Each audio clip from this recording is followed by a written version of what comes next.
Yes, he said. Yes, and shipped his oars without bumping the boat. He reached out for the line and held it softly between the thumb and forefinger of his right hand. He felt no strain nor weight, and he held the line lightly. Then it came again. This time it was a tentative pull, not solid nor heavy, and he knew exactly what it was. 100 fathoms down, a marlin was eating the sardines that covered the point, and the shank of the hook where the hand-forged hook projected from the head of the small tuna. The old man held the line delicately and softly with his left hand, unleashed it from the stick. Now he could let it run through his fingers without the fish feeling any tension.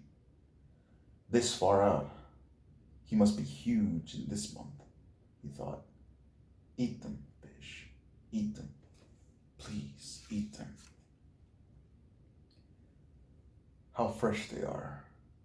And you down there 600 feet in that cold water in the dark. Make another turn in the dark and come back and eat them. He felt the light, delicate pulling, and then a harder pull when a sardine's head must have been more difficult to break from the hook. Then there was nothing. Come on, the old man said aloud. Make another turn. Just smell them. Aren't they lovely? Eat them good now. And then there is the tuna. Hard and cold and lovely. Don't be shy, fish. Eat them. He waited with the line between his thumb and his finger, watching it and the other lines at the same time, for the fish might have swum up or down. Then came the same delicate pulling touch again. He'll take it, the old man said aloud. God help him to take it. He did not take it, though. He was gone, and the old man felt nothing. He can't have gone, he said. Christ knows he can't have gone. He's making a turn. Maybe he has been hooked before and he remembers something of it. Then he felt the gentle touch on the line and he was happy. It was only his turn, he said. I'll take it. He was happy feeling the gentle pulling, and then he felt something hard and unbelievably heavy. It was the weight of the fish, and he let the line slip down, down, down, unrolling off the first of the two reserve coils. As it went down, slipping lightly through the old man's fingers, he still could feel the great weight, though the pressure of his thumb and finger were almost imperceptible. What a fish, he said. He has it sideways in his mouth now, and he's moving off with it. Then he will turn and swallow it, he thought. He did not say that because he knew that if he said a good thing, it might not happen. He knew what a huge fish this was, and he thought of him moving away in the darkness with the tuna held crosswise in his mouth. At that moment, he felt him stop moving, but the weight was still there. And the weight increased, and he gave more line. He tightened the pressure of his thumb and finger for a moment, and the weight increased and was going straight down. He's taken it, he said. Now I'll let him eat it well. He let the line slip through his fingers while he reached down with his left hand and made fast the free end of the two reserve coils to the loop of the two reserve coils of the next line. Now he was ready. He had 3 40-fathom coils of line reserve now, as well as the coil he was using. Eat it a little more, he said. Eat it well. Eat it so that the point of the hook goes into your heart and kills you. He thought, come up easy and let me put the harpoon into you. All right? Are you ready? Have you been long enough at table? Now, he said aloud, and struck hard with both hands. gained a yard of line, and then struck again and again, swinging with each arm alternately on the cord with all the strength of his arms and the pivoted weight of his body. Nothing happened. The fish just moved away slowly, and the old man could not raise him an inch. His line was strong and made for heavy fish, and he held it against his back till it was so taut that beads of water were jumping from it. Then he began to make a slow hissing sound in the water, and he still held it, bracing himself against the thwart and leaning back against the pool. The boat began to move slowly off toward the northwest. The fish moved steadily, and they traveled slowly on the calm water. The other baits were still in the water. There was nothing to be done. I wish I had the boy, the old man said aloud. I'm being towed by a fish, and I'm towing bit. I could make the line fast. Then he could break it. I must hold him all I can, and give him line when he must have it. Thank God he is traveling and not going down. What will I do if he decides to go down? I don't know. What will I do if he sounds and dies? I don't know. But I'll do something. There are plenty of things I can do. He held the line against his back and watched it slant in the water and the skiff moving steadily to the northwest. This will kill him, the old man thought. He can't do this forever. 4 hours later, the fish was still swimming steadily out to sea, towing the skiff, and the old man was still braced solidly with the line across his back. It was noon when I hooked him, he said.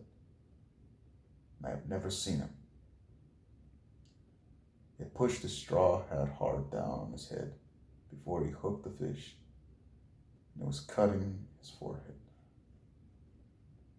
He was thirsty too, and he got down on his knees and, being careful not to jerk on the line, moved as far into the bow as he could get and reached the water bottle with one hand. He opened it and drank a little. Then he rested against the bow. He rested sitting on the unstepped mast and sail and tried not to think, but only to endure. Then he looked behind him and saw that no land was visible. That makes no difference, he thought. He can always come in on the glow from Havana. There are 2 more hours before the sun sets. Maybe he will come up before that. If he doesn't, maybe he will come up with the moon. If he does not do that, maybe he will come up with the sunrise. I have no cramps, and I feel strong. It is he that has the hook in his mouth. But what a fish to pull like that. He must have his mouth shut tight on the wire. I wish I could see him. I wish I could see him only once to know what I have against me. The fish never changed his course nor his direction all that night, as far as the man could tell from watching the stars. It was cold after the sun went down, and the old man's sweat dried cold on his back and his arms and his old legs. During the day he had taken the sack that covered the bait box and spread it in the sun to dry.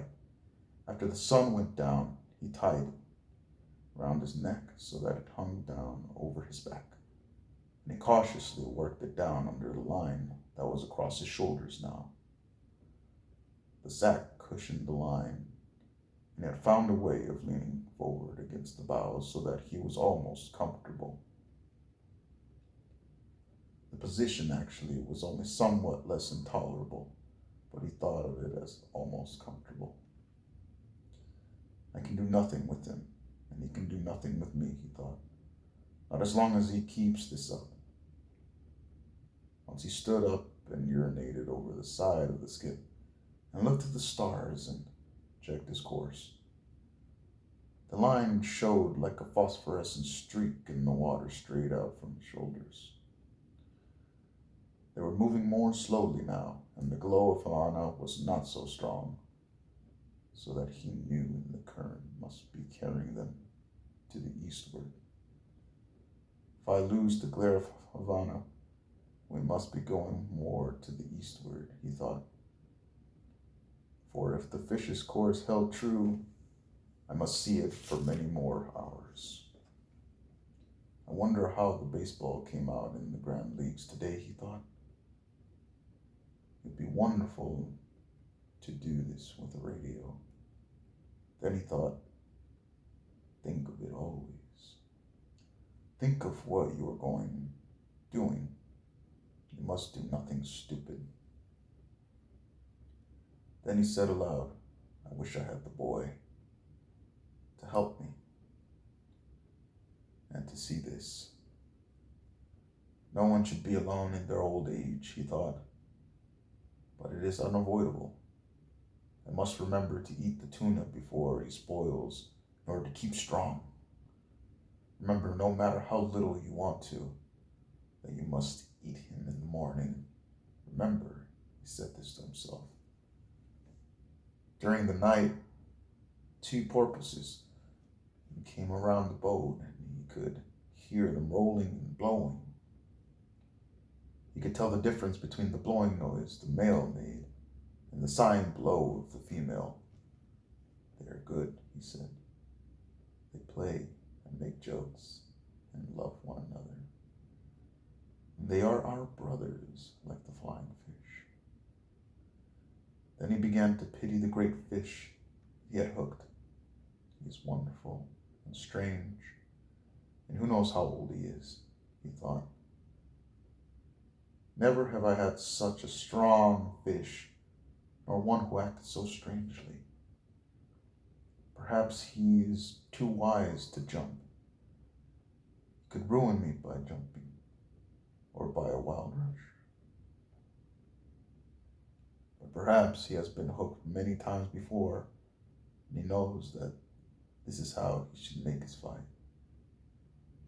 He cannot know that it is only one man against him, nor that it is an old man.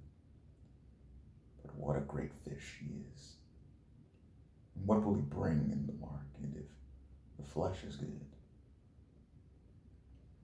He took the bait like a male, and he pulls like a male, and his fight has no panic in it. I wonder if he has any plans, or if he is just as desperate as I am. He remembered the time he had hooked one of the pair of marlin. The male fish always let the female fish feed first, and the hooked fish, female, made a wild, panic-stricken, despairing fight that soon exhausted her, and all the time the male had stayed with her, crossing the line and circling with her on the surface. He had stayed so close that the old man was afraid he would cut the line with his tail, which was sharp as a scythe, and almost of that size and shape. When the old man had gaffed her and clubbed her, holding the rapier bill with its sandpaper edge, and clubbing her across the top of her head until her color turned to a color almost like the backing of mirrors, and then, with the boy's aid, hoisted her aboard. The male fish had stayed by the side of the boat.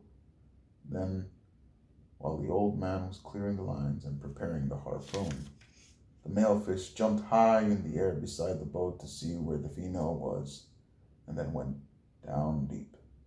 His lavender wings, that were his pectoral fins, spread wide, and all his wide lavender stripes showed.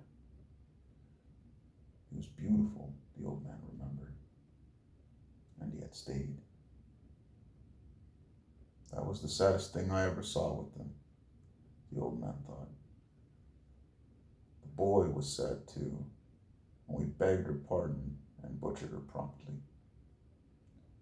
I wish the boy was here, he said aloud, and settled himself against the rounded planks of the bow, and felt the strength of the great fish through the line he held across his shoulders, moving steadily towards whatever he had chosen.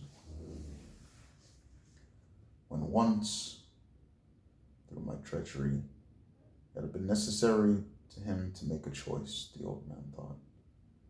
His choice had been to stay in the deep, dark water, far out beyond all snares and traps and treacheries. My choice was to go there to find him beyond all people in the world. Now we are joined together and have been since noon. And no one to help either of one of us. Perhaps I should not have been a fisherman, he thought. But that was the thing that I was born for. And to surely remember to eat the tuna after it gets light. Sometime before daylight, something took one of the baits that were behind them. He heard the stick break and the line begin to rush out over the gunwale of the skiff. In the darkness, he loosened his sheath knife and, taking all the strain of the fish on his left shoulder, he leaned back and cut the line against the wood of the gunwale. Then he cut the other line closest to him, and in the dark made the loose ends of the reserve coils fast. He worked skillfully with the one hand, and put his foot on the coils to hold them as he drew his knots tight. Now he had 6 reserve coils of line. There were 2 from each bait he had severed, and the 2 from the bait the fish had taken, and they were all connected. After it is light, he thought, I will work back to the 40-fathom bait and cut it away too, and link up the reserve coils. I will have lost 200 fathoms of good Catalan cardel in the hooks and leaders. That can be replaced. But who replaces this fish if I hook some fish and it cuts him off? I don't know what that fish was that took the bait just now. Could have been a marlin, or a broadbill, or a shark. I never felt him. I had to get rid of him too fast. Aloud he said, I wish I had the boy. But you haven't got the boy, he thought. You have only yourself, and you had better work back to the last line now. In the dark, or not in the dark, and cut it away and hook up the 2 reserve coils. So he did it. It was difficult in the dark, and once the fish made a surge that pulled him down on his face and made a cut below his eye. The blood ran down his cheek a little way, but it coagulated and dried before it reached his chin, and he worked his way back to the bow and rested against the wood. He adjusted the sack and carefully worked the line so that it came across a new part of his shoulders, and holding it anchored with his shoulders, he carefully felt the pull of the fish, and then felt with his hands the progress of the skiff through the water. I wonder what he made that lunch for, he thought. The wire must have slipped on the great hill of his back. Certainly his back cannot feel as badly as mine does. But he cannot pull this skiff forever, no matter how great he is. Now everything is cleared away that might make trouble, and I have a big reserve of line, all that a man can ask. Fish, he said softly aloud. I'll stay with you until I am dead. He'll stay with me too, I suppose. The old man thought, and he waited for it to be light. It was cold now, in the time before daylight, and he pushed against the wood to be warm. I can do it as long as he can, he thought. And in the first light, the line extended out and down into the water. The boat moved steadily, and when the first edge of the sun rose, it was on the old man's right shoulder. He's headed north, the old man said. The current will have set us far to the eastward, he thought. I wish he would turn with the current. That would show that he was tiring. When the sun had risen further, the old man realized that the fish was not tiring. There was only one favorable sign. The slant of the line showed he was swimming at a lesser depth. That did not necessarily mean that he would jump, but he might. God, let him jump, the old man said. I have enough line to handle him.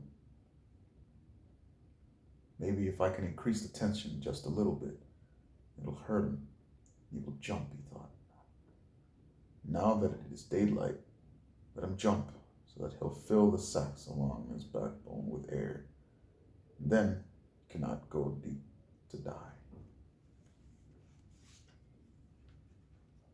He tried to increase the tension, but the line had been taut up to the very edge of the breaking point since he had hooked the fish, and he felt the harshness as he leaned back to pull and knew he could put no more strain on it. I must not jerk it, ever, he thought. Each jerk widens the cut the hook makes, and then when he does jump, he might throw it. Anyway, I feel better with the sun, and for once, I did not have to look into it. There was yellow weed on the line, but the old man knew that only made an added drag, and he was pleased. It was the yellow gulfweed that had made so much phosphorescence in the night. Fish, he said, I love you and respect you very much, but I will kill you dead before this day ends. Let us hope so, he thought. A small bird came toward the skiff from the north. He was a warbler and flying very low over the water. The old man could see that he was very tired. The bird made the stern of the boat and rested there. Then he flew around the old man's head and rested on the line where he was more comfortable. How old are you? The old man asked the bird. Is this your first trip? The bird looked at him when he spoke. He was too tired even to examine the line, and he teetered on it as his delicate feet gripped it fast. It's steady, the old man told him. It's too steady. You shouldn't be that tired after a windless night. What are birds coming to? The hawks, he thought, that come out to sea to meet them. But he said nothing of this to the bird, who could not understand him anyway, and who would learn about the hawks soon enough. Take a good rest, small bird, he said. Then go in and take your chance like any man or bird or fish. He encouraged him to talk because his back had stiffened in the night, and it hurt truly now. Stay at my house if you like, bird, he said. I am sorry I cannot hoist the sail and take you in with the small breeze that is rising, but I am with a friend. Just then the fish gave a sudden lurch that pulled the old man down onto the bow and would have pulled him overboard if he had not braced himself and given some line. The bird had flown up when the line jerked, and the old man had not even seen him go. He felt the line carefully with his right hand and noticed his hand was bleeding. Something hurt him then, he said aloud, and pulled back on the line to see if he could turn the fish. But when he was touching the breaking point, he held steady and settled back against the string of the line. You're feeling it now, fish, he said, and so, God knows, am I. He looked around for the bird now because he would have liked him for company. The bird was gone. He did not stay long, the man thought, but it is rougher where you are going until you make the shore. How did I let the fish cut me with that one quick pull he made? I must be getting very stupid. Or perhaps I was looking at the small bird and thinking of him. Now I will pay attention to my work, and then I must eat the tuna so that I will not have a failure of strength. I wish the boy were here and that I had some salt, he said aloud, shifting the weight of the line to his left shoulder, and kneeling carefully, he washed his hand in the ocean and held it there, submerged, for more than a minute, watching the blood trail away and the steady movement of the water against his hand as the boat moved. He had slowed much, he said. The old man would have liked to keep his hand in the salt water longer, but he was afraid of another sudden lurch by the fish, and he stood up and braced himself and held his hand up against the sun. It was only a line burden that had cut his flesh, but it was in the working part of his hand. He knew he would need his hands before this was over, and he did not like to be cut before it started. Now, he said, when his hand had dried, I must eat the small tuna. I can reach him with the gaff and eat him here in comfort.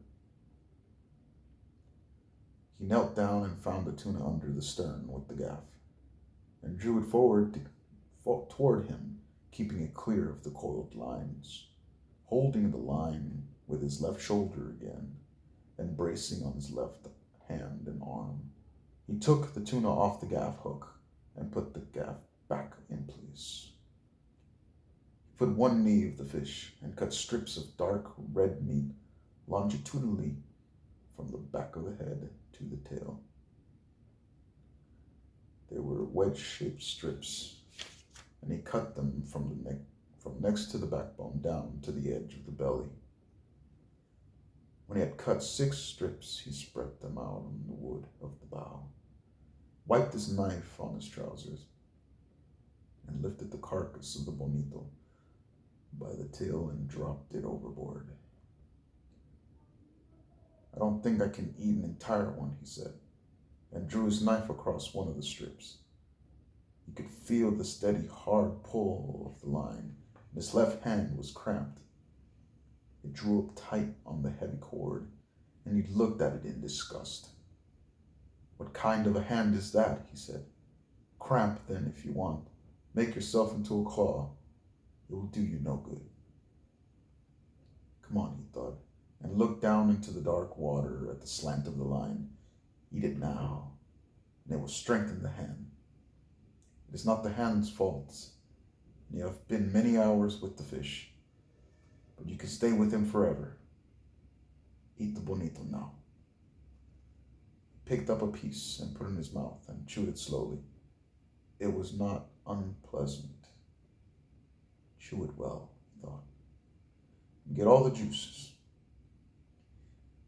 It would not be bad to eat with a little lime, or with lemon, or with salt. How do you feel, hand? He asked the cramped hand that was almost as stiff as rigor mortis.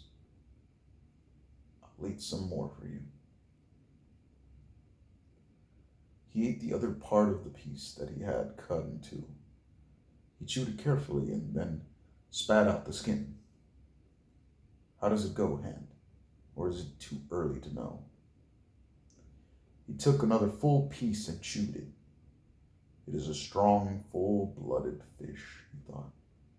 I was lucky to get him instead of dolphin. Dolphin is too sweet.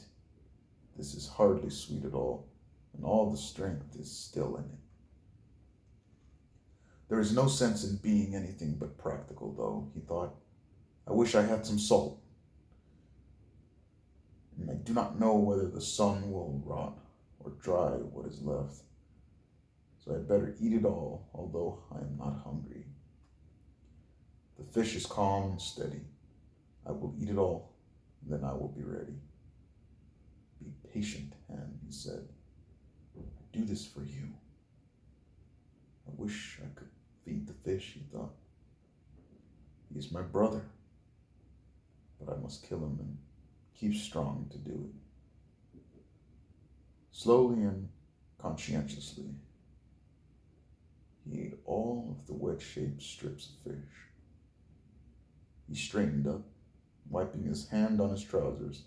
Now, he said, you can let the cord go, hand, and I will handle him with the right arm alone. until you stop that nonsense. He put his left foot on the heavy line that the left hand had held and laid back against the pole against his back. God help me to have the cramp go, he said, because I do not know what the fish is going to do. But he seems calm, he thought, and following his plan. But what is his plan, he thought, and what is mine? Mine I must improvise to his because of his great size. If he will jump, I can kill him. But he stays down forever, and I will stay down with him forever. He rubbed the cramped hand against his trousers and tried to gentle the fingers, but it would not open. Maybe it will open with the sun, he thought. Maybe it will open when the strong raw tuna is digested. If I have to have it, I will open it, cost whatever it costs. But I do not want to open it now by force. Let it open by itself and come back of its own accord.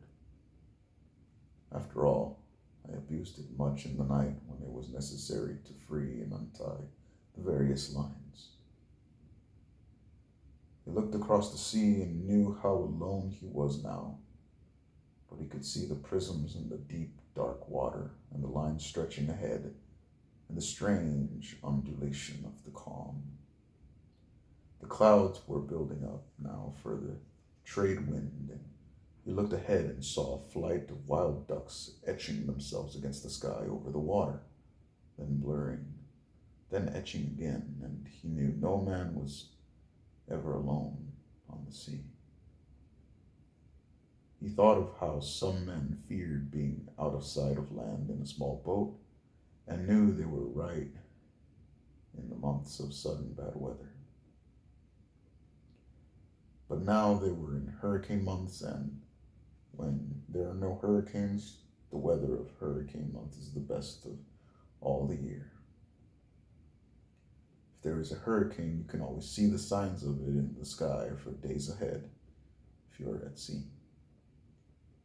They do not see it ashore because they do not know what to look for, he thought. The land must make a difference too, in the shape of the clouds, but we have no hurricane coming now. He looked at the sky and saw the white cumulus built like friendly piles of ice cream, and high above were the thin feathers of the cirrus against the high September sky. Light brisa, he said, better weather for me than for you fish. His left hand was still cramped, but he was unknotting it slowly. I hate a cramp, he thought. It is a treachery of one's own body. It is humiliating before others to have a diarrhea from ptomaine poisoning or to vomit from it. But a cramp, he thought of it as a calambre, humiliates oneself, especially when one is alone.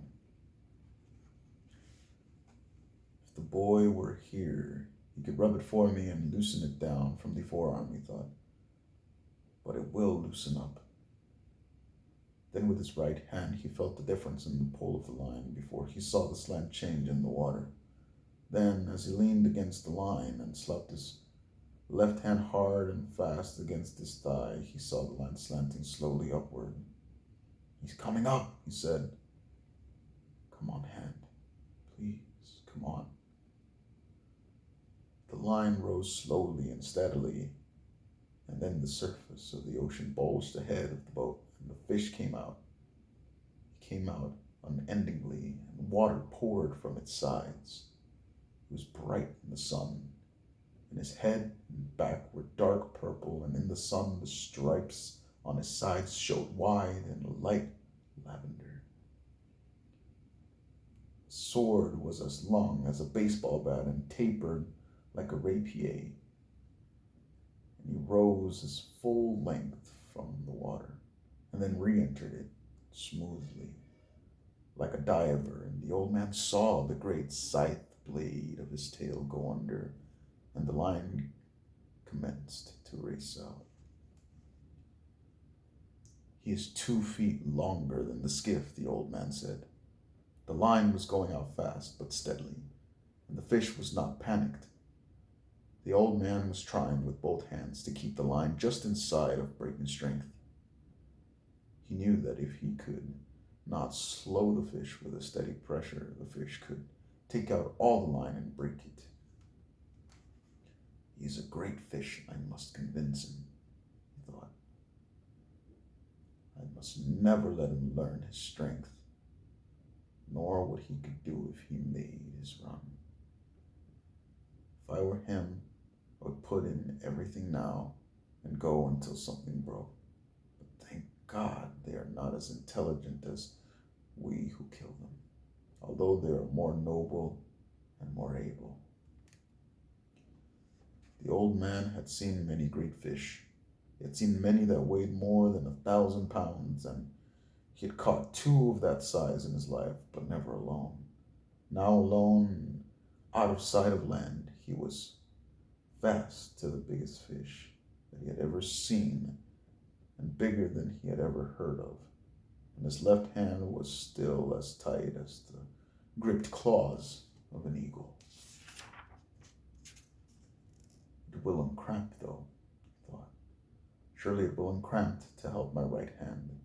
There are 3 things there, brothers: the fish and my 2 hands. It must uncramp. It is unworthy of it to be cramped. The fish had slowed again and was going at his usual pace. I wonder why he jumped, the old man thought. He jumped almost as though to show me how big he was. I know now, anyway, he thought. I wish I could show him what sort of man I am. Then he would see the cramped hand.